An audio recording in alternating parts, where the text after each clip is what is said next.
Black plastic mulch is another great option.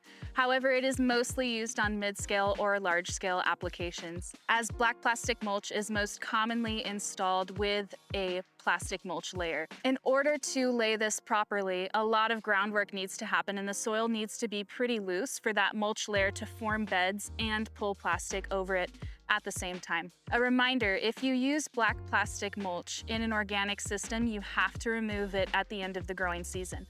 And it can be quite difficult to remove. As you can see here at the edges, it's buried by a couple inches of dirt. So in order to get it out, it commonly will rip when you go to take it out. To plant into black plastic mulch, you'll either tear a hole if you're planting by hand, or the transplanter that you use will do this for you with its dibbler. So you'll tear into the plastic mulch and it tears quite easily, and then plant directly into it. One of the common issues with black plastic mulch is that there are some pernicious weeds that can still erupt out from underneath it. Specifically in our area, that's nutsedge.